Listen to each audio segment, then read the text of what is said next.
രണ്ടു തരത്തിലുള്ള വീടുകൾ നാം നിങ്ങൾക്ക് തന്നിട്ടുണ്ട്. ഒന്ന്, മനുഷ്യരിലെ വലിയൊരു വിഭാഗത്തിന്റെ ശീലമായ സ്ഥിരം താമസിക്കുന്ന ശൈലിയിലുള്ള വീട്.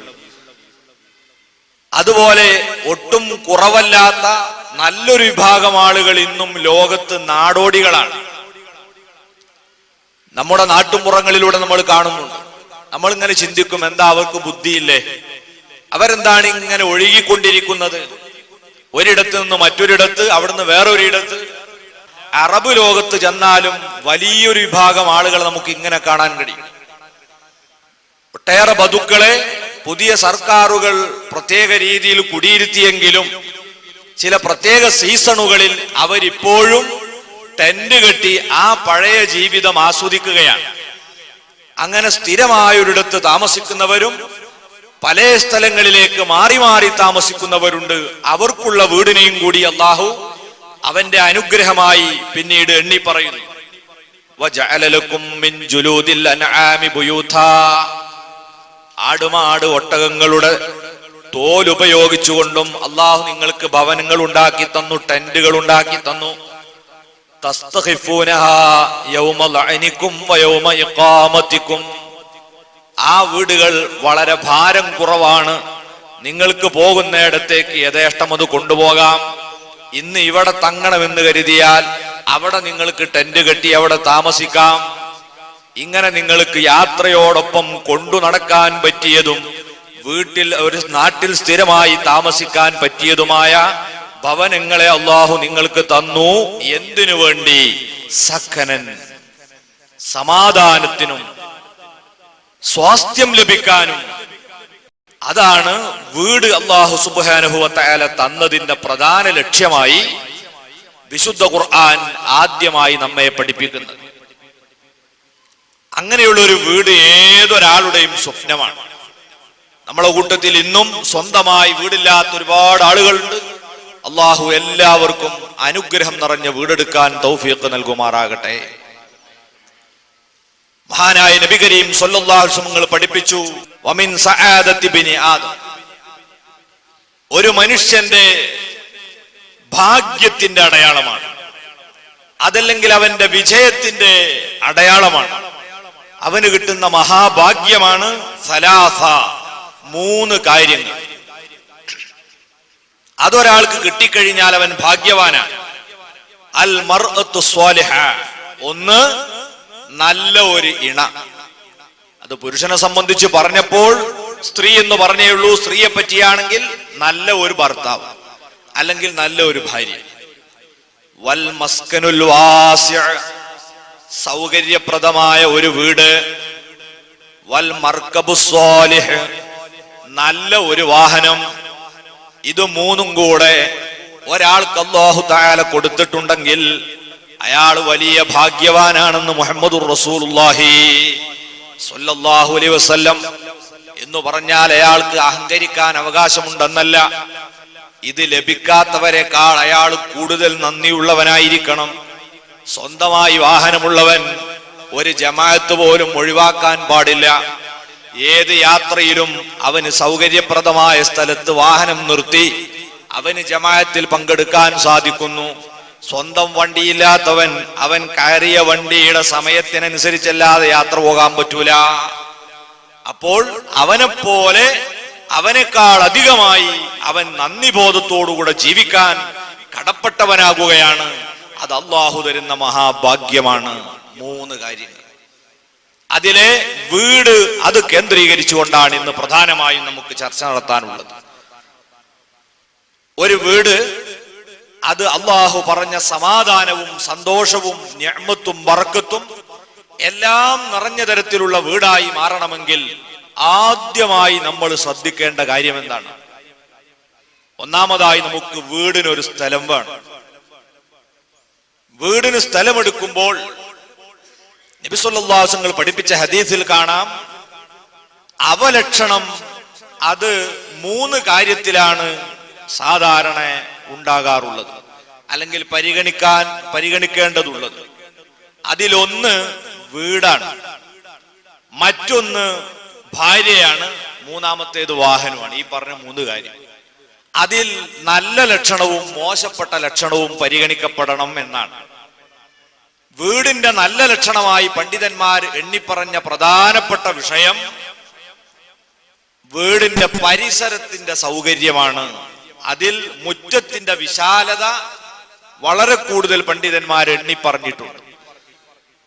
അപ്പൊ നാം വീട് നിർമ്മിക്കാൻ പോകുന്ന സ്ഥലം ആവശ്യത്തിന് സൗകര്യമുള്ള അത്ര സ്ഥലമുണ്ടാകുക എന്നത് ഒരു വീടിന്റെ അനുഗ്രഹത്തിന്റെ പ്രധാനപ്പെട്ട ഒരു ഭാഗമാണ്.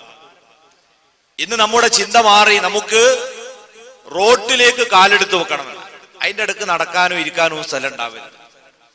അങ്ങനെ റോഡിന്റെ വക്കത്ത് കൊണ്ടുവന്ന് നല്ല വിശാലമായ പറമ്പൊക്കെ ഉപേക്ഷിച്ച് നമ്മൾ വീടുണ്ടാക്കി നോക്കുമ്പോൾ ചില ആളുകൾക്ക് റോഡ് വികസനത്തിന്റെ പേരിൽ വീട് നഷ്ടപ്പെട്ടു പോയി. വേറെ ചില ആളുകൾക്ക് അവരെ വീട്ടിൽ ഒരു ചെറിയ സൽക്കാരം പോലും സംഘടിപ്പിക്കാൻ പറ്റാതെ ഇതുപോലുള്ള വലിയ വലിയ ഹാളുകളിലേക്ക് അഭയം തേടേണ്ടി വന്നു. അള്ളാഹുവിന്റെ നിഅമത്ത് നമ്മുടെ വീട്ടിലേക്ക് വളരെയധികം കടന്നു വരുന്ന ഒരു സന്ദർഭമാണ് വീട്ടിൽ വെച്ച് വിരുന്നൂട്ടുന്ന സമയം. ഇൻഷാ അല്ലാഹ് നമുക്കത് പറയാം. എന്നാൽ ആ വിരുന്നിന് അവസരമില്ലാത്ത വിധം ആ അനുഗ്രഹങ്ങളൊക്കെ കൊട്ടിയടക്കപ്പെടുകയാണ് ഈ സൗകര്യങ്ങളില്ലെങ്കിൽ. അപ്പൊ നമ്മൾ സൗകര്യപ്രദമായ സ്ഥലം അത് പരിഗണിക്കുക. അതോടൊപ്പം തന്നെ നാം വീടെടുത്തു കഴിഞ്ഞാൽ അതിന്റെ പരിസരത്ത് താമസിക്കുന്ന ആളുകളുടെ സാംസ്കാരികപരമായ വിഷയങ്ങൾ ചിന്തിക്കുക. കൂടെ അവിടെ ശുദ്ധജലം ലഭ്യമാണോ, അതോടൊപ്പം നമ്മുടെ വീട്ടിലേക്ക് വഴിയുണ്ടോ, ഇത്രയും കാര്യങ്ങൾ നമ്മൾ ഗൗരവത്തോടെ പരിഗണിച്ചുകൊണ്ടാണ് ഒരു വീടിന് സ്ഥലം പരിശോധിക്കേണ്ടത്. ഇനി ആ വീടിന് സ്ഥലം നമ്മൾ വാങ്ങുന്നതും വീട് നിർമ്മിക്കുന്നതും വളരെയേറെ നാം ഗൗരവത്തോടെ ആലോചിച്ചുകൊണ്ടാവണം. ഒരു ചെറിയ കാശ് പോലും അല്ലാഹു സുബ്ഹാനഹു വ തആല നിഷിദ്ധമാക്കിയ പണം നമ്മുടെ വീട് നിർമ്മാണത്തിൽ കലരാൻ പാടില്ല. അങ്ങനെ കലർന്നു പോയാലോ, നമ്മളൊക്കെ പഠിച്ച ഒരു മസലയാണ്, പിടിച്ചെടുത്ത സ്ഥലത്ത് വെച്ച് നാം നിസ്കരിച്ചാൽ ആ നിസ്കാരത്തിന് അല്ലാഹുവിന്റെ അടുക്കൽ കൂലിയില്ല. കട്ടെടുത്തതോ പിടിച്ചു പറിച്ചതോ ആയ വെള്ളം ഉപയോഗിച്ച് വുളൂ ചെയ്ത് നിസ്കരിച്ചാൽ ആ നിസ്കാരത്തിന് പ്രതിഫലമില്ല. ടെക്സ്റ്റൈൽസിൽ നിന്ന് ഉടയാടുകൾ വാങ്ങുന്ന സമയത്ത് അവിടെയുള്ള സെയിൽസ്മാനെ വഞ്ചിച്ചുകൊണ്ട് ഒരു തട്ടമെങ്ങാനും നമ്മുടെ കവറിലേക്ക് കട്ടെടുത്തിട്ട് അത് തലയിലിട്ടുകൊണ്ടാണ് ഒരു സ്ത്രീ നിസ്കരിക്കുന്നതെങ്കിൽ അവളെ നിസ്കാരത്തിന് അല്ലാഹുവിന്റെ അടുക്കൽ കൂലിയില്ല. ഇതുപോലെ നാം താമസിക്കുന്ന സ്ഥലം അത് ഹറാമായ കാശുകൊണ്ടാണോ നിർമ്മിക്കപ്പെട്ടതെങ്കിൽ ആ വീട്ടിൽ നിന്ന് നമ്മൾ നിസ്കരിക്കുന്ന നിസ്കാരങ്ങൾക്കോ മറ്റു ഇബാദത്തുകൾക്ക് പോലും പ്രതിഫലം പ്രതീക്ഷിക്കപ്പെടാൻ സാധ്യമല്ല. അത്ര വലിയ ദുരന്തമായിരിക്കും നാം ഹറാമായ പണം കൊണ്ട് വീട് നിർമ്മിച്ചാൽ നമുക്ക് വരാൻ പോകുന്നത്. അതുകൊണ്ട് തന്നെ നാം വീടിന് പ്ലാൻ കാണുമ്പോൾ നമ്മുടെ കൊക്കിലൊതുങ്ങുന്ന ഒരു പ്ലാൻ, അതിന്റെ അപ്പുറത്താകുമ്പോഴാണ് ഈ നിർമ്മിക്കാൻ പോകുന്ന വീട് നിൽക്കേണ്ട സ്ഥലത്തിന്റെ ആധാരം ബാങ്കിൽ പണയപ്പെടുത്തേണ്ടി വരിക. അത് ബാങ്കിൽ വെച്ച് ലോൺ എടുത്തുകൊണ്ടാണോ നിങ്ങൾ വീടെടുക്കുന്നത്? ഒരിക്കലും. വല്ലാഹു ജഅലലക്കും മിൻ ബുയൂതിക്കും സകനാ, നിങ്ങളെ വീട്ടിൽ അല്ലാഹു ശാന്തി നിറച്ചു തന്നിരിക്കുന്നു എന്ന് പറഞ്ഞ ആ സമാധാനം അല്ലാഹ് നിഷിദ്ധമാക്കിയ മാർഗത്തിലൂടെ നിർമ്മിച്ച ഒരു വീട്ടിൽ ലഭിക്കുകയില്ല. അവിടെ എന്നും കലഹമായിരിക്കും, എന്നും സംഘർഷമായിരിക്കും. ഉമ്മാക്ക് വാപ്പയെ കണ്ടുകൂടാ, മക്കൾക്ക് തിരിച്ചും അങ്ങോട്ടും ഇങ്ങോട്ടും എല്ലാവരും ദുശാഠ്യവും ദുശീലവും. അങ്ങനെയുള്ള കുടുംബങ്ങളുണ്ടോ? നിങ്ങൾ അടിസ്ഥാനപരമായി പരിശോധിക്കുക. നിങ്ങളുടെ പറമ്പിന്റെ ആധാരം എവിടെയാണുള്ളത്? നിങ്ങളുടെ വീട് നിർമ്മിക്കാൻ ഉപയോഗിച്ച കാശ് ഏത് അറബിയെ വഞ്ചിച്ചുകൊണ്ട് സമാഹരിച്ചതാണ്? നമ്മൾ ചിന്തിക്കണം. ഒരിക്കലും നിഷിദ്ധമായ ഹറാമായ മാർഗത്തിലൂടെ സമ്പാദിച്ച പണമാകരുത് നമ്മുടെ വീട് നിർമ്മിക്കാൻ നമ്മൾ ഉപയോഗിക്കുന്നത്. അതുപോലെ നാം വീട് നിർമ്മിക്കുമ്പോൾ അല്ലാഹു സുബ്ഹാനഹു വ തആല പൊരുത്തപ്പെടാത്ത രീതിയിൽ ദുർവ്യയം ചെയ്തുകൊണ്ടുള്ള വീടാകരുത്. നബി സല്ലല്ലാഹു അലൈഹി വസല്ലം പറഞ്ഞ ഹദീസ് നിങ്ങൾ കേട്ടു. ഒരാളുടെ ഭാഗ്യമാണ് വൽ ബൈത്തുൽ വാസി. സൗകര്യപ്രദമായ ഒരു വീട് എന്ന് പറയുമ്പോൾ അതിന്റെ അർത്ഥം നമ്മൾ ഇന്ന് ചെയ്യുന്നത് പോലെ ദൂർത്തടിച്ച വീട് എന്നല്ല. സൗകര്യം എന്നത് ആപേക്ഷികമാണ്. ആ കുടുംബത്തിലെ അംഗബലം എത്രയാണ് അത് പരിഗണിച്ചുകൊണ്ട് ആവശ്യത്തിന് റൂമുണ്ടായിരിക്കണം. എല്ലാവരും ഒരു റൂമിൽ ഉറങ്ങാൻ പാടില്ല. നമുക്കത് പറയാം, വീട്ടിലുള്ള പെരുമാറ്റം പറയുമ്പോൾ പറയാം, ഒരു റൂമിൽ എല്ലാവരും കൂടി ഒന്നിച്ചുറങ്ങുക അത് പാടില്ല. അപ്പൊ ആ വീട്ടിൽ എത്ര അംഗങ്ങളുണ്ടോ അവർക്കൊക്കെ താമസിക്കാൻ ആവശ്യമായ റൂമുകൾ നിർമ്മിക്കുക. അത് ദൂർത്തല്ല. എന്നാൽ അമിതമായ മോടി പിടിപ്പിക്കുന്നതും അനാവശ്യമായ സൗന്ദര്യവൽക്കരണവും ഒക്കെ അത് ദൂർത്തായി മാറും. ഇതുപോലെ 4 ആളുകൾക്ക് താമസിക്കാൻ 10ഉം 14ഉം ഒക്കെ റൂം എടുത്തിടുന്ന ആളുകളുണ്ട്. മഹാനായ നബി സല്ലല്ലാഹു അലൈഹി വസല്ലം തങ്ങളുടെ സന്ദേശം, ആൾപ്പാർപ്പില്ലാത്ത റൂമുകൾ പിശാചിന്റെ സങ്കേതങ്ങളായിരിക്കും. ആടെ ശൈത്താനാ പിന്നെ വന്നുകൂടാ. നമുക്ക് അവിടെ പരിചരിക്കാനോ അവിടത്തെ മാറാല പോലും നീക്കാൻ നേരം ഉണ്ടാവില്ല നമ്മൾ ഉമ്മമാർക്ക്. പിന്നെ പിശാചിന്റെ വിളയാട്ടമായിരിക്കും ഈ ദൂർത്തുകൊണ്ട് നിർമ്മിക്കപ്പെട്ട, ദൂർത്തായ രീതിയിൽ നിർമ്മിക്കപ്പെട്ട വീട്ടിൽ നടക്കുക. വീട് നിർമ്മിക്കുമ്പോൾ എപ്പോഴും നമ്മളെ ചിന്തയിൽ മഹാനായ സയ്യിദുനാ റസൂലുള്ളാഹി സ്വല്ലല്ലാഹു അലൈഹി വസല്ലമ തങ്ങളുടെ ലളിത ജീവിതത്തെ കുറിച്ചൊരു ബോധമുണ്ടായിരിക്കണം. സുബ്ഹാനല്ലാഹ്, ചില വീടുകൾ നമ്മൾ പരിശോധിച്ചാൽ ആ വീടിന്റെ മതിൽക്കെട്ട് അതുമാത്രം നോക്കുമ്പം പാവപ്പെട്ടവർക്ക് തോന്നിപ്പോകുന്നു ആ മതിൽ നിർമ്മിക്കാൻ ഉപയോഗിച്ച കാശുണ്ടായിരുന്നുവെങ്കിൽ ഞങ്ങൾക്കൊരു 10 വീടെങ്കിലും നിർമ്മിക്കാമായിരുന്നല്ലോ. ഈ രീതിയിലാണ് പലരുടെയും ദൂർത്തിന്റെ രൂപം. വീടിന്റെ മുകൾ ഭാഗത്ത് ചെലവ് ചെയ്യുന്ന പണം എത്രയാണ് കാണുന്നില്ല, പക്ഷേ എങ്കിലും വീടിന്റെ മേലെ കൊണ്ടുപോയി ലക്ഷങ്ങളതാ അവിടെ ദുർവ്യയം ചെയ്യുന്നുണ്ട്. മഹാനായ സയ്യിദുനാ ഉമറുൽ ഖത്താബ് റളിയല്ലാഹു തആല അൻഹു തങ്ങളതാ നബി സല്ലല്ലാഹു അലൈഹി വസല്ലം തങ്ങളെ റൂമിലേക്ക് ഒരിക്കൽ കയറി ചെല്ലുന്നു. അല്ലാഹുവിന്റെ ഹബീബ് ആ സമയത്ത് വസ്ത്രം മാറി അവിടത്തെ കട്ടിലിൽ കിടക്കുകയാണ്. ഉമറുൽ ഫാറൂഖ് റളിയല്ലാഹു അൻഹു വന്നപ്പോൾ അവിടുന്ന് എഴുന്നേറ്റിരുന്നു. ഉമർ ഖത്താബ് റളിയല്ലാഹു അൻഹു തിരുനബിയുടെ ശരീരത്തിലേക്ക് നോക്കുമ്പോഴതാ അവിടുന്ന് കിടക്കാൻ ഉപയോഗിച്ച പായയുടെ അടയാളം അങ്ങനെ തന്നെ ആ ശറഫാക്കപ്പെട്ട ശരീരത്തിൽ പതിഞ്ഞു കിടക്കുന്നു. ഉമർ ഖത്താബ് തങ്ങൾക്ക് കണ്ണിൽ നിന്ന് വെള്ളം വന്നു. ലോകത്തിന്റെ നേതാവായ അഷ്റഫുൽ ഖൽഖ് മുഹമ്മദ് മുസ്തഫ സ്വല്ലല്ലാഹു അലൈഹി വസല്ലമ തങ്ങൾ ആരാണ്? അന്ത്യപ്രവാചകനാണ്, അല്ലാഹുവിന്റെ മഹ്ബൂബാണ്. ഇതുപോലത്തെ ഒരു നേതാവ് ഇനി വേറെയില്ല. ഒരു രാജ്യത്തിന്റെ ഭരണാധികാരിയാണ്, ചീഫ് ഖാദിയാണ്, സൈനിക കമാൻഡറാണ്, പള്ളിയിലെ ഇമാമാണ്, ഖത്തീബാണ്. എന്തൊക്കെ പദവികളുണ്ടോ, എന്തൊക്കെ ഡിപ്പാർട്ട്മെന്റുകളുണ്ടോ, ഇതിന്റെ മുഴുവൻ നേതൃസ്ഥാനത്ത് വിരാജിക്കുന്ന മുഹമ്മദ് നബി സ്വല്ലല്ലാഹു അലൈഹി വസല്ലം തങ്ങൾ എന്ന നേതാവ് ഉറങ്ങുന്ന പായ, ആ പായയുടെ അടയാളമാണ് ശരീരത്തിൽ പതിഞ്ഞു കിടക്കുന്നത്.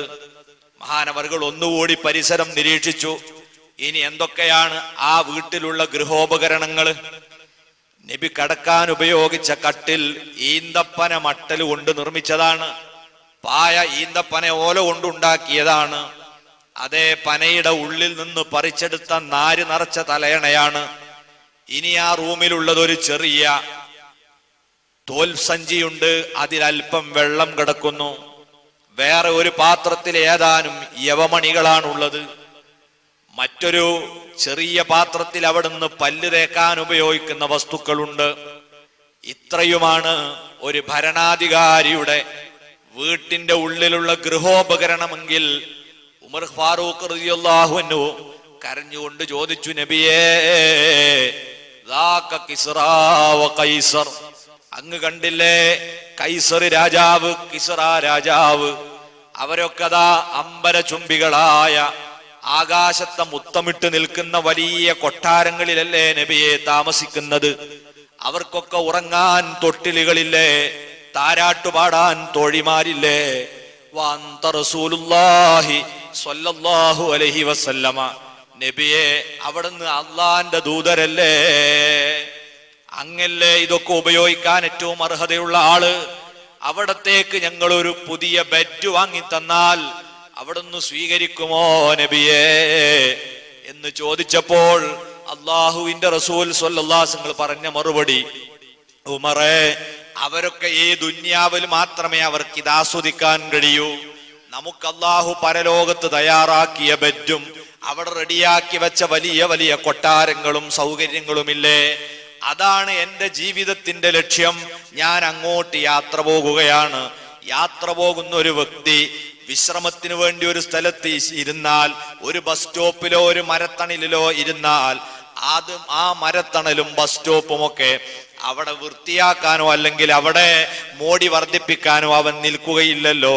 എത്രയും പെട്ടെന്ന് യാത്ര തുടരണമെന്ന ബോധത്തോടെയല്ലേ അവൻ അവിടെ ഇരിക്കുക, വിശ്രമിക്കുക. ഇതുപോലുള്ള മനസ്സാണ് എൻ്റെ മനസ്സ്.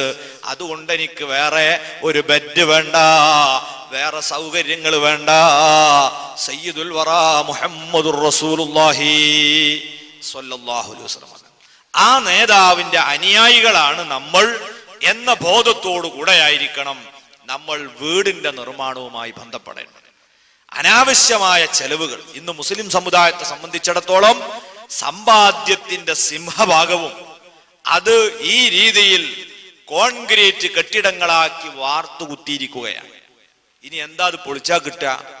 പൊളിക്കണമെങ്കിൽ പൈസ അങ്ങോട്ട് കൊടുക്കണം, ഒന്നും ഇങ്ങോട്ട് കിട്ടൂല. നമ്മളെ സമ്പാദ്യം അങ്ങനെ. ഗൾഫിലൊക്കെ പോകുന്ന ആളുകൾ പ്രത്യേകിച്ചും കിട്ടുന്നത് മുഴുവനും വീടിന്റെ മേലെ കയറ്റി അവസാനം ഖുറൂജടിച്ച് നാട്ടിലേക്ക് കയറ്റി വിട്ടാൽ അത് വൈറ്റ് വാഷ് ചെയ്യാനുള്ള കാശ് പോലും ഇല്ലാതെ അവര് നട്ടം തിരിയും. ഈ രീതിയിൽ വീട് എന്ന് പറയുന്ന ആ സങ്കല്പത്തിൽ എല്ലാ സമ്പത്തും കൊണ്ടുപോയി നശിപ്പിക്കുന്ന ശീലം ഉപേക്ഷിച്ച് ദൂർത്തില്ലാത്ത രീതിയിലും അതേ സമയത്ത് നമ്മുടെ കുടുംബങ്ങളുടെ അംഗബലമനുസരിച്ചുമാണ് റൂമുകൾ ഉണ്ടാക്കേണ്ടത്. പിന്നെ ബാത്റൂം അത് നിർമ്മിക്കുന്ന സമയത്ത് നമ്മൾ ശ്രദ്ധിക്കേണ്ട ചില കാര്യങ്ങൾ, പ്രധാനമായും നമ്മൾ എപ്പോഴും പരിശുദ്ധ കഅബാലയത്തെ ബഹുമാനിക്കണം. അങ്ങോട്ട് തിരിഞ്ഞു നിന്ന് മൂത്രമൊഴിച്ചുകൂടാ, മറയില്ലാതെ അങ്ങോട്ട് തിരിഞ്ഞു നിന്നായിരിക്കണം നാം നിസ്കരിക്കുന്നത്. അങ്ങോട്ട് തിരിഞ്ഞു നിന്നായിരിക്കണം നമ്മുടെ എല്ലാ നല്ല കാര്യം. ഇതൊക്കെ സുന്നത്താണ്, നിസ്കാരത്തിന് നിർബന്ധമാണ്. ഈ ഭവനത്തിലേക്ക് ഒരിക്കലും അതിന്റെ ഭാഗത്തേക്ക് നമ്മൾ ടോയ്ലറ്റ് നിർമ്മിക്കാതിരിക്കാൻ ശ്രമിക്കുക. അതാണ് കൂടുതൽ നമ്മുടെ വീട്ടിന് ഐശ്വര്യം. അഥവാ ഈ നാട്ടിൽ നിന്ന് നമ്മൾ നോക്കിയാൽ നമ്മുടെ നാടിന്റെ പടിഞ്ഞാറ് ഭാഗം, നമ്മുടെ വീടിന്റെ പടിഞ്ഞാറു ഭാഗത്ത് വീട്ടിന്റെ ഉള്ളിലും പുറത്തും കക്കൂസ് വരാത്ത വിധത്തിൽ ഉണ്ടാക്കാൻ ശ്രദ്ധിക്കുക. നമ്മൾ ആദരിക്കേണ്ട ഒരു ഭാഗമാണ്. അതുപോലെ തന്നെ കക്കൂസിന്റെ മലസംഭരണ ടാങ്കും ഖിബിലയുടെ ഭാഗത്ത് ഉണ്ടാകാതിരിക്കുക, അതിന്റെ ഭാഗം മാറ്റിക്കളയുക. അങ്ങനെ വന്നാൽ നമ്മൾ ആദരിക്കേണ്ട ഒരു ഭവനത്തെ അനാദരിച്ചാൽ അതിൻ്റെതായ ദുസ്വഭാവങ്ങളൊക്കെ അവിടെ താമസിക്കുന്ന ആളുകളിൽ പ്രകടമാകും. അത് നമ്മൾ ഗൗരവത്തോടെ ശ്രദ്ധിക്കുക. എന്നാൽ മറയുള്ളത് കൊണ്ട് വേറെ ഏതെങ്കിലും റൂമിൽ നമ്മൾ നിർമ്മിച്ച ഭാഗത്ത് നിർമ്മിച്ച കക്കൂസ് ഖിബിലയുടെ നേരെ ഇരുന്നു പോകുന്നതിന് പ്രശ്നമില്ല, മറുണ്ടായ പ്രശ്നമില്ല. മറില്ലാതെ ആക്കുമ്പോഴും അതുപോലെ തന്നെ പ്രത്യേകമായി ടോയ്ലറ്റായി നിർമ്മിക്കപ്പെടാത്തപ്പോഴുമാണ് ഖിബിലക്ക് മുന്നിടലും പിന്നിടലും ഹറാമാന്ന് പറഞ്ഞത്. അങ്ങോട്ട് തിരിഞ്ഞിരുന്ന് വിസർജനം നടത്തുന്നതിനോട് പ്രശ്നമില്ല. എന്നാൽ ആ ഭാഗത്ത് നമ്മൾ ഉണ്ടാക്കാതിരിക്കാൻ ശ്രദ്ധിക്കുക. പിന്നെ ടോയ്ലറ്റ് നിർമ്മിക്കുമ്പോൾ ഒരു ടോയ്ലറ്റ് കുറച്ച് വലിപ്പത്തിൽ തന്നെ ഉണ്ടാക്കുക. അതെന്തിനാണ്? മയ്യത്ത് കുളിപ്പിക്കേണ്ടിയൊക്കെ വരുമ്പോൾ അതിനും കൂടിയുള്ള ഒരു സൗകര്യം ഏർപ്പെടുത്തി വിശാലമായ ഒരു ടോയ്ലറ്റ്, ഒരു ബാത്റൂം നമ്മളെ വീട്ടിൽ ഉണ്ടാക്കിയാൽ ആ നേരത്ത് പിന്നെ പുറത്തൊരു ഷെഡ് കെട്ടി മയ്യത്തിന് അങ്ങോട്ടെടുത്ത് ഇങ്ങോട്ടെടുത്ത് ആണിനും പെണ്ണിനൊക്കെ അങ്ങനെ കൊണ്ടുവന്നൊരു ശീലമുണ്ടല്ലോ, അത് ഒഴിവാക്കാൻ സാധിക്കും. അങ്ങനെ നല്ല സൗകര്യമുള്ള ഒരു ടോയ്ലറ്റ്. പിന്നെ നേരത്തെ പറഞ്ഞതുപോലെ നിർമ്മാണത്തിൽ മുറ്റത്തിന്റെ മുൻഭാഗത്തെ മുറ്റം പ്രത്യേകിച്ചും അത് നല്ല സൗകര്യം ഉള്ള രീതിയിലാക്കുക, നല്ല സൗകര്യമുള്ള മുറ്റം. എന്നാൽ ആ വീട് നല്ല സൗകര്യമുള്ള വീടായി തോന്നും. ഉള്ളു നല്ല സജ്ജീകരണങ്ങളും സൗകര്യമൊക്കെ ഉണ്ട്, പക്ഷേ പുറത്ത് തീരെ വിശാലതല്ലെങ്കിലോ ആ വീട് ഇടുങ്ങിയതായിട്ട് അനുഭവപ്പെടുക. അവിടെ ഒരു പരിപാടി നടത്താൻ പറ്റും. കാരണം ഈ ഉള്ളിൽ അങ്ങനെ ആൾക്കാരെ നമുക്ക് കയറ്റുകയോ കയറുകയോ ചെയ്യൂല. അതൊക്കെ പുറത്ത് കഴിഞ്ഞു പോകണം. അതിന് പറ്റിയ വിശാലമായ സൗകര്യം വീടിന്റെ മുൻഭാഗത്ത് ഉണ്ടാക്കാൻ നമ്മൾ ശ്രമിക്കാം. പിന്നെ നമ്മൾ ശ്രദ്ധിക്കേണ്ട പ്രധാനപ്പെട്ട കാര്യങ്ങൾ, ഇങ്ങനെ ഒരു വീട് നിർമ്മിക്കപ്പെട്ട് കഴിഞ്ഞാൽ ആ വീടിന്റെ പണി പൂർത്തിയാകുമ്പോൾ, അതിന്റെ നിർമ്മാണം തുടങ്ങുമ്പോൾ, അതിന് കല്ല് വെക്കുമ്പോൾ, അതിന് കട്ടില വെക്കുമ്പോൾ ഏത് സമയത്തും നമ്മൾ അല്ലാഹുവിനെ കൂട്ടുപിടിച്ചു വേണം പ്രവർത്തനം തുടങ്ങാൻ. മഹാന്മാര് പറയുന്നു, നിർമ്മാണ പ്രവർത്തനത്തിന് ഏറ്റവും നല്ല ദിവസം അത് ഞായറാഴ്ചയാണ്. പലതിനും ദിവസം വ്യത്യാസമുണ്ട്. വിവാഹത്തിന് നിക്കാഹ് നടത്താൻ ഏറ്റവും നല്ല ദിവസം വെള്ളിയാഴ്ച രാവിലെയാണ്. നമ്മൾ ആരും തിരഞ്ഞെടുക്കാത്തൊരു ദിവസമാണത്. വെള്ളിയാഴ്ച രാവിലെ പള്ളിയിൽ വെച്ച്, ജുമുഅത്ത് പള്ളിയിൽ വെച്ച് നിക്കാഹ് ചെയ്യലാണ് ഏറ്റവും അഫ്ളല്. എന്നാൽ വീട് നിർമ്മാണം പോലെയുള്ള നിർമ്മാണ പ്രവൃത്തികൾ ആരംഭിക്കാൻ നല്ല ദിവസം അത് ഞായറാഴ്ചയാണ്. ദിവസങ്ങളിൽ ഏത് തെരഞ്ഞെടുത്ത് കഴിഞ്ഞാലും പിന്നെ സമയം ഏറ്റവും നല്ലത് പ്രഭാതത്തിലാണ്. അത് ഏത് കാര്യത്തിനും രാവിലെ ആവുക. അത് വീടിനാണെങ്കിലും അതുപോലെ മറ്റെന്ത് നല്ല കാര്യം തുടങ്ങുകയാണെങ്കിലും രാവിലെ തുടങ്ങുക. അത് നബി സല്ലല്ലാഹു അലൈഹി വസല്ലം തങ്ങളുടെ പ്രാർത്ഥന ഉള്ള ഒരു സമയമാണ്. എന്റെ സമുദായം പ്രഭാതത്തിൽ തുടങ്ങുന്ന എല്ലാറ്റിലും നീ ബർക്കത്ത് ചെയ്യണമേ എന്ന് നബി സല്ലല്ലാഹു അലൈഹി വസല്ലം ദുആ ചെയ്തിട്ടുണ്ട്. ആ ബർക്കത്ത് ഉദ്ദേശിച്ചുകൊണ്ടാണ് നമ്മൾ കട തുറക്കുമ്പം അത് രാവിലെ നേരത്തെ തുറക്കുക. കച്ചവടക്കാരൊക്കെ ശീലമാക്കേണ്ടതാണ്. രാത്രി നിങ്ങൾ കുറച്ച് നേരത്തെ അടച്ചാലും രാവിലെയുള്ള കട തുറക്കൽ അത് നേരത്തെ ആവണം. അത് 10 മണി വരെ കടന്നുറങ്ങി പോയാൽ യാതൊരു ബർക്കത്തും ആ കച്ചവടത്തിൽ ഉണ്ടാവില്ല. മഹാന്മാരായ സ്വഹാബത്ത് നബി സല്ലല്ലാഹു അലൈഹി വസല്ലമയിൽ നിന്ന് ഈ ഹദീസ് കേട്ടതിന് ശേഷം അവര് പ്രഭാതത്തിൽ തന്നെ കച്ചവടത്തിന് പോയപ്പോൾ വമ്പിച്ച ലാഭമുണ്ടായതായി ഒരുപാട് സ്വഹാബികൾ പഠിപ്പിച്ചു തന്നിട്ടുണ്ട്. അതിനാൽ എല്ലാ കാര്യങ്ങളും രാവിലെ തുടങ്ങുക. ഞായറാഴ്ചയാണ് നിർമ്മാണ പ്രവർത്തനം തുടങ്ങേണ്ടത് നമ്മൾ പറഞ്ഞു. തുടങ്ങുന്ന സമയത്ത് ആദ്യത്തെ കല്ലിടുമ്പോൾ നമ്മൾ അള്ളാഹുവിനെ കൂട്ടുപിടിക്കണം. ബിസ്മില്ലാഹിർ റഹ്മാനിർ റഹീം. നല്ല ഏത് സംരംഭം തുടങ്ങുമ്പോഴും ബിസ്മി ചൊല്ലി തുടങ്ങണം എന്ന് നമ്മൾ മറക്കരുത്. അവിടെ ആ രീതിയിൽ നല്ല ആത്മാർത്ഥമായി ബിസ്മി ചൊല്ലിയിട്ട് അത് തുടക്കം കുറിക്കാൻ പറ്റിയ ഒരാളെ വിളിക്കുന്നതിനും വിരോധമില്ല. അവിടെ കൂടിയവരും അവിടെ നിൽക്കുന്നവരും ഒക്കെ അത് വെക്കുന്ന സമയത്തൊന്ന് ബിസ്മി ചൊല്ലുക. പരക്കാരനും തിരക്കിന്റെ ഇടയിൽ ഇത് മറന്നു പോകുകയാണ്, മറക്കാൻ പാടില്ല. അവനും കൂടിയിട്ട് ബിസ്മി ചൊല്ലിയിട്ട് അടവെക്കുക. അതിന് കട്ടില് വെക്കുമ്പോഴും മറ്റെല്ലാ പ്രത്യേകം തുടക്കണ്ടോ അതിനൊക്കെ ബിസ്മി ഇല്ല നല്ലതാ. ബിസ്മി കൂടിയാൽ ഒന്നും തകരാറ് വരാൻ പോകുന്നില്ല. കുറഞ്ഞാലാണ് ബർക്കത്ത് കുറയുക. ബിസ്മി വലിയ ബർക്കത്തിന്റെ നിറകുടമാണ്.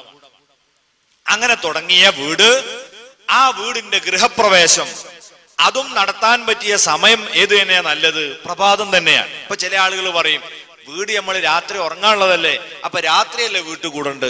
അതൊരു ന്യായീകരണം മാത്രമാണ്. അതേ സമയത്ത് നബി സല്ലല്ലാഹു അലൈഹി വസല്ലമയുടെ ദുആ ഉള്ളത് പ്രഭാതത്തിൽ തുടങ്ങുന്നതിനാണ് ദുആ. അതുകൊണ്ട് ആ പഴമക്കാരൊക്കെ സുബഹിക്കാണ് ഗൃഹപ്രവേശം നടത്തുക.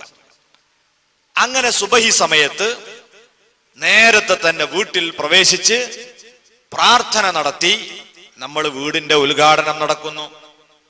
അങ്ങനെ വീട് നിർമ്മാണം കഴിഞ്ഞ് അള്ളാഹുവിന്റെ പേര് പറഞ്ഞ് ആ വീട്ടില് നമ്മളതാ താമസം തുടങ്ങിക്കഴിഞ്ഞാൽ ഇനി നമ്മൾ ചിന്തിക്കേണ്ടത് ആ വീടിന്റെ ഭരണം, ആ വീടിന്റെ നിയന്ത്രണമാണ്. നേരത്തെ ഞാൻ പറഞ്ഞു, വീട് എന്നത് കുടുംബത്തിന്റെ പാർലമെന്റാണ്. ഈ പാർലമെന്റിന് ഒരു പ്രസിഡന്റും ഒരു പ്രധാനമന്ത്രിയും ഉണ്ട്. മഹാനായ സയ്യിദുനാ റസൂലുള്ളാഹി സ്വല്ലല്ലാഹു അലൈഹി വസല്ലം പഠിപ്പിച്ചു, അൽ മർഉ റാഇൻ അലാ അഹ്ലി ബൈത്തിഹി. ഓരോ വീട്ടിലെയും ഗൃഹനാഥൻ, അവിടത്തെ പുരുഷൻ, അവിടത്തെ പിതാവ്, ആ കുടുംബത്തിന്റെ മൊത്തം വീട്ടുകാരുടെ മുഴുവൻ ഉത്തരവാദിത്തങ്ങളുമുള്ള അതിന്റെ തലവനാണ്. അയാൾക്കാണ് അവിടുത്തെ ഭരണ ചുമതല, ആ വീട്ടുകാരുടെ മൊത്തം ഭരണ ചുമതല. അയാളെ നമുക്ക് വീടിന്റെ പ്രസിഡന്റായി കാണാം. ആ വീട്ടുകാരെ ഏത് വിഷയത്തിലും തീരുമാനമെടുക്കുകയും അവരെ മുഴുവനും നിയന്ത്രിക്കുകയും ചെയ്യേണ്ടത് വീട്ടിന്റെ ഉടമസ്ഥനായ അവിടുത്തെ പിതാവാണ്, അവിടുത്തെ ഗൃഹനാഥനാണ്. എന്നാൽ ഇനി ഒരു പ്രധാനമന്ത്രിയെ നമുക്ക് അവിടെ അവരോധിക്കേണ്ടതുണ്ട്. നബി സല്ലല്ലാഹു അലൈഹി വസല്ലം പറയുന്നു, വൽ മർഅതു റായിയത്തുൻ ഫീ ബൈത്തി സൗജിഹാ വവലദിഹി. വീട്ടിലെ സ്ത്രീ അഥവാ ഉമ്മ, അവരാണ് വീടിന്റെ ഭരണാധികാരി. വീട്ടുകാരെ ഭരിക്കേണ്ടത് ആരാന്നാ നേരത്തെ പറഞ്ഞത്? അവിടുത്തെ പുരുഷനാണ്. എന്നാൽ വീട് ഭരിക്കേണ്ടത് ആരാ? അത് അവിടുത്തെ ഉമ്മയാണ്, അവിടുത്തെ ഭാര്യയാണ്, അവിടുത്തെ സ്ത്രീയാണ്.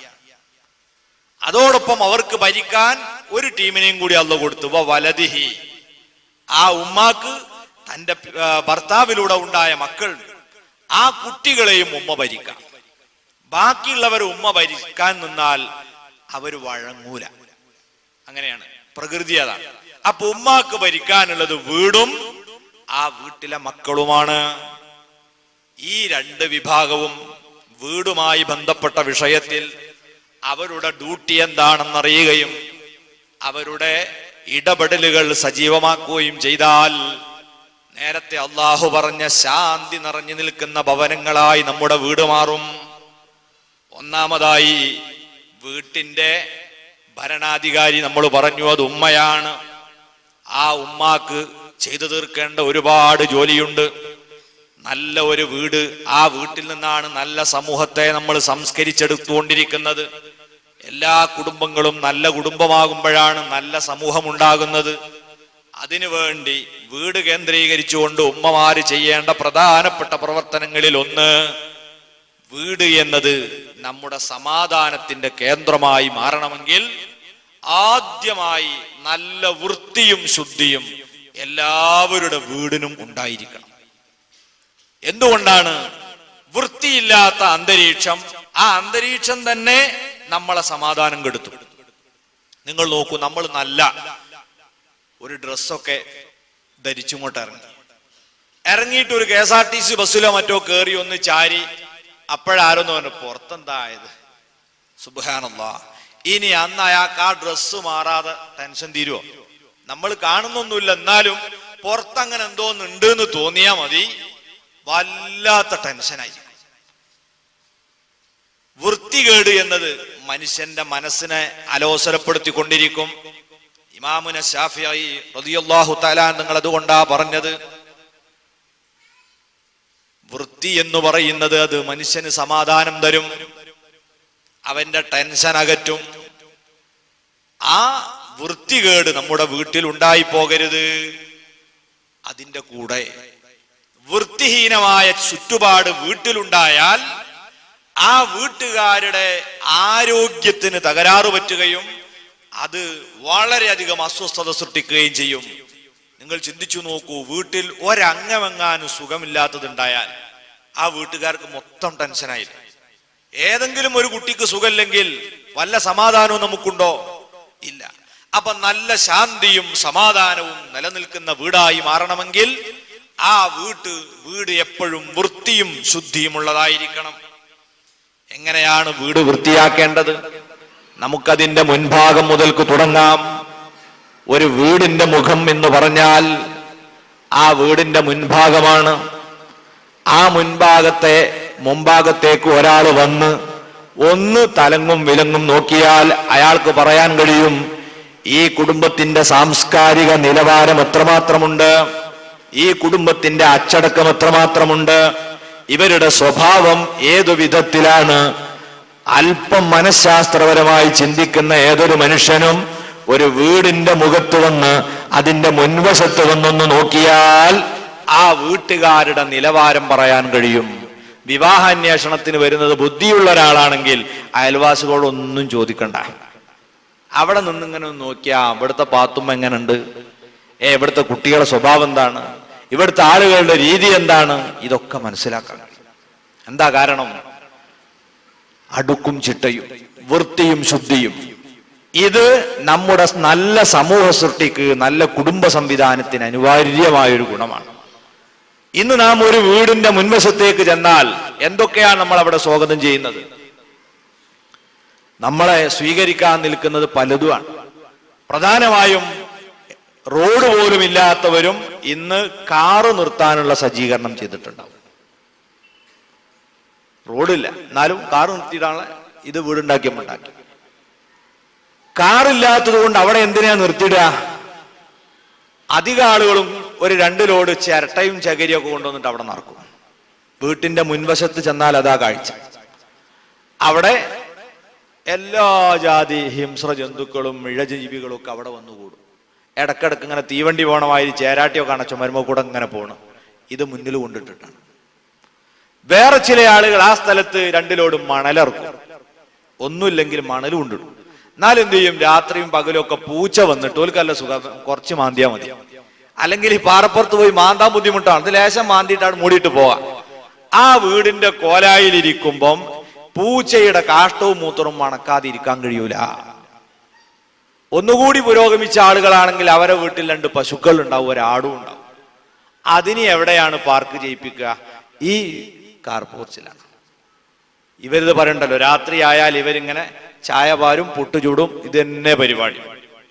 ആ വീട്ടിൽ സ്ഥിരം താമസിക്കുന്നവരെ സംബന്ധിച്ചിടത്തോളം ഇതിന്റെ വാസന ഉണ്ടാവില്ല. കാരണം എന്താ, അവരെന്നും മണത്തിട്ട് മാർക്കറ്റിൽ ജോലിയുള്ള മാതിരിയായിപ്പോയിന്.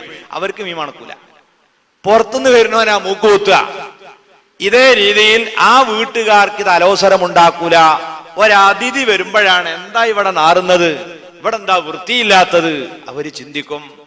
അതുകൊണ്ട് തന്നെ വീടിന്റെ മുൻവശത്ത് ആല പോലുള്ളത് കെട്ടിയോ ഇതുപോലുള്ള കാര്യങ്ങൾ ചെയ്തോ മലിനപ്പെടുത്തരുത്. നമ്മുടെ കുടുംബത്തിന്റെ മനസ്സും അവരെ നിലവാരവും സ്വഭാവവും ഒക്കെ വായിച്ചറിയാനുള്ള പ്രധാനപ്പെട്ട ഒരടയാളമാണ് വീടിന്റെ മുൻഭാഗം. ഇതുപോലെ വീടിന്റെ മുൻഭാഗത്ത് വേറെ ചില ആളുകൾ യാതൊരു ശ്രദ്ധയുമില്ലാതെ ചെയ്യുന്ന ഒരുപാട് തെറ്റുകളുണ്ട്. അതിൽപ്പെട്ടതാണ് മുന്നിൽ തന്നെ കൊണ്ടുവന്ന് തലങ്ങും വിലങ്ങും അയല് കെട്ടും വീടിന്റെ മുന്നിൽ. എന്നിട്ട് അതിന്മേൽ എല്ലാ സാധനവും തൂക്കിയിടും. ആ വീട്ടിലേക്ക് കയറി വരുന്നവന്റെ മുഖത്ത് തട്ടുന്നത് ഈ ഫത്തുഹും കസൂറും ലൊമ്മും ഒക്കെയാണ്. പല സ്ത്രീകളും അറിയാതെ ചെയ്തു പോവുകയാണ്. പക്ഷേ ഇത് പാടില്ല. അത് വീടിന്റെ മറ്റേ ഭാഗത്തേക്ക് പോട്ടെ. മുൻവശത്ത് ഇതുപോലുള്ള ശല്യങ്ങളൊന്നും ഉണ്ടാകരുത്. പിന്നെയോ വീടിന്റെ മുൻഭാഗം അവിടെ സാധ്യമാകുമെങ്കിൽ 1 or 2 തണൽ മരങ്ങളെ നമ്മൾ കുഴിച്ചിടണം. ഉപകാരത്തിന് പറ്റുന്ന രീതിയിലുള്ളതായാൽ നല്ലതാണ്. എന്നാൽ തണൽ മരങ്ങളിൽ തന്നെ ഇന്ന് ധാരാളം അപകടകാരികളുണ്ട്. അതിൽപ്പെട്ടതാണ് ഇന്നത്തെ കാട്ടുബദാം. ഇപ്പം വ്യാപകമായിട്ട് നമ്മൾ ഇവിടുന്ന് ഇറക്കുമതി ചെയ്ത മരമാണ്. ഇതൊരു 10-20 കൊല്ലം മുമ്പ്. ഇപ്പൊ എല്ലാ സ്ഥലത്തും അതായി. അതിന് ചില പ്രത്യേക സമയത്ത് നന്നായി പുശു നിറയും. എന്നിട്ട് അതിങ്ങനെ കയറുമ്മൽ ഇറങ്ങിയിട്ട് തൊള്ളയിൽക്കൊക്കെ വന്നു പോകും. ഇങ്ങനത്തെ മരം നമ്മൾ മുന്നിൽ വെക്കാതിരിക്കുക. പിന്നീട് ഉപയോഗത്തിനും പറ്റുന്ന ഉപകാരത്തിന് പറ്റുന്ന മരം നോക്കി വെക്കുക. അതുപോലെ ഉമ്മമാര് വളരെ ശ്രദ്ധിച്ച് ചെയ്യേണ്ട മറ്റൊരു കാര്യം, വീടിന്റെ മുൻവശത്ത് നല്ല അടുക്കും ചിട്ടയോടും കൂടെ നല്ല പൂക്കളുണ്ടാകുന്ന സുഗന്ധം നൽകുന്ന ചെടികൾ വെച്ച് പിടിപ്പിക്കുക. ആ വീട്ടിൽ നല്ല സമാധാനമുണ്ടാകും, നല്ല ആരോഗ്യമുണ്ടാകും, നല്ല ഓക്സിജൻ ലഭിക്കും. അവിടുത്തെ കുട്ടികൾക്ക് പൂക്കളെ പോലെയുള്ള സൽസ്വഭാവം ഉണ്ടാകും. എത്ര പുലിക്കോടൻ സ്വഭാവമുള്ള ഭർത്താവാണെങ്കിലും ഈ പൂക്കളെ കണ്ടാൽ അവന്റെയും മനസ്സിന് അലിവുണ്ടാകും. അങ്ങനെ നല്ല പൂക്കൾ ഉണ്ടാകുന്ന ചെടി വൃത്തിയോടുകൂടെ ഉമ്മമാര് വെച്ച് പിടിപ്പിക്കണം. അതിന് കുറച്ചൊരു കലാബോധത്തോടുകൂടെ വെക്കണം. ചില ആളുകൾ ചെടി വെക്കും, അത് കാടായി മാറും. അങ്ങനെ ആവരുത്. അത് കുഴിച്ചിട്ട് കണ്ടാൽ തന്നെ അതൊരു മനഃപൂർവ്വം വെച്ചാന്ന് തോന്നണം. ആ പെണ്ണിന്റെ കരവിരുതും കഴിവും ഒക്കെ അവിടെ നിന്നാണ് ആളുകൾ വായിച്ചെടുക്കുക. അങ്ങനെ മുൻഭാഗത്ത് നല്ല സജ്ജീകരണം. ഇനി മുന്നിൽ നമ്മൾ ഗേറ്റ് ഉണ്ടാക്കുന്നു, നല്ലതാണ്. പ്രത്യേകിച്ച് റോഡിന്റെ വക്കത്ത് താമസിക്കുന്ന ആളുകൾ ഗേറ്റ് നിർമ്മിക്കണം. ഗേറ്റ് നിർമ്മിക്കുമ്പോൾ 2 ഗേറ്റ് ഉണ്ടാക്കാൻ മറക്കരുത്. ഒന്ന്, സാധാരണ നമുക്ക് വാഹനം കയറ്റാനും നമ്മൾ മാത്രം വീട്ടിലുണ്ടാകുന്ന സമയത്ത് കയറാനും ഇറങ്ങാനും ഒക്കെ വേണ്ടി മുൻഭാഗത്ത് തന്നെ ഒരു ഗേറ്റ് വേണം. പിന്നെ മറ്റൊരു ഗേറ്റ് എന്തെങ്കിലും ഫംഗ്ഷനുകൾ ഉണ്ടാകുമ്പം, പരിപാടികൾ ഉണ്ടാകുമ്പം സ്ത്രീകൾക്ക് പ്രത്യേകമായി കയറാൻ ഉപയോഗിക്കാനുള്ള ഒരു ഗേറ്റ് വേണം. പല സ്ഥലത്തും കല്യാണത്തിന് പോയാൽ കയറാൻ തോന്നാത്ത സ്ഥിതി ഉണ്ടാകാറുണ്ട്. കാരണം എന്താ, ആകെ ഉള്ളത് ഈ നീറായിന്റെ വായ പോലെയാണ്. തിന്നാനും അത് പുറത്തു വിടാനും ഒക്കെ ഒരു റൂട്ടാന്ന് പറഞ്ഞ മാതിരി ആണും പെണ്ണും പോവാനും വരാനും ഒക്കെ ഒരു വഴി. എന്നിട്ട് അവിടെ ഇടകലർന്ന് ഹറാമായ കല്യാണമായി മാറുന്ന ഒരവസ്ഥ വ്യാപകമാണ്. അതില്ലാതെ 2 ഗേറ്റ് വെക്കുക. ഒന്ന്, ഇത്തരം സന്ദർഭങ്ങളിൽ സ്ത്രീകൾ കൂടി വരുമ്പം അവർക്ക് കയറാനുള്ള ഒരു റൂട്ട്. മറ്റൊന്ന്, സാധാരണ ഉപയോഗിക്കുന്ന ഗേറ്റ്. ഇതാണ് വീടിന്റെ മുൻഭാഗത്തിന്റെ ചെറിയൊരു ചിത്രം. അത് കഴിഞ്ഞ്